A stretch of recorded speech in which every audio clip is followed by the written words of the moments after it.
بسم الله الرحمن الرحيم. عن أبي هريرة رضي الله تعالى عنه قال قال رسول الله صلى الله تعالى عليه وسلم لا عدوى ولا صفر. الحدیث رواہ البخاری۔ نبی کریم صلی اللہ علیہ وسلم نے ارشاد فرمایا، کوئی بیماری اللہ کے حکم کے بغیر ایک شخص سے دوسرے کو نہیں لگتی، اور فرمایا سفر کے مہینے کی نحوست کوئی چیز نہیں ہے۔ دوستو، ہمارے یہاں بہت سارے توہمات پائے جاتے ہیں۔ ہمارے معاشرے میں بہت سارے لوگوں نے بہت سارے مہینوں کو سوگ کا، نحوست والا مہینہ قرار دے رکھا ہے، جس کے اندر خوشی کرنا، شادیاں کرنا، یہ ساری چیزیں لوگ اپنے طور پہ معیوب سمجھتے ہیں یا ان کو اچھا نہیں سمجھتے۔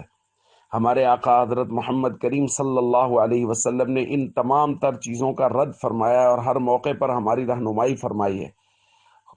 سفر کا مہینہ بھی انہی مہینوں میں سے ہے جن کے بارے میں لوگ بہت سارے توہمات کا شکار ہیں کہ اس کے اندر بلائیں اترتی ہیں، نحوستیں ہوتی ہیں، لہذا اس مہینے میں کی گئی شادیاں وہ صحیح نہیں ہوتی۔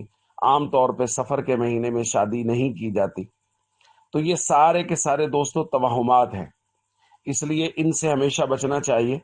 کسی بھی مہینے میں، کسی بھی دن میں کوئی نحوست نہیں ہے۔ نبی کریم صلی اللہ علیہ وسلم کی واضح نصوص موجود ہیں کہ حضور علیہ صلاۃ والسلام نے فرمایا کسی چیز میں کوئی نحوست نہیں ہوتی، اور سفر کا تو حضور علیہ صلاۃ والسلام نے خاص طور پہ ذکر کیا کیونکہ یہ زمانہ جاہلیت کی ایک بات تھی جو لوگوں کے ذہن میں تھی کہ جی سفر میں بڑی نحوست ہوتی ہے سفر کے مہینے میں۔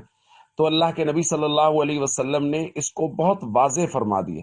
اس لیے یہ جاہلیت کی باتیں ہیں کہ جی سفر میں نحوست ہوتی ہے لہذا شادی نہیں کرنی چاہیے، خوشیاں نہیں کرنی چاہیے، یہ سب غلط باتیں ہیں، توہمات ہیں، ان سے ہمیشہ بچنا چاہیے۔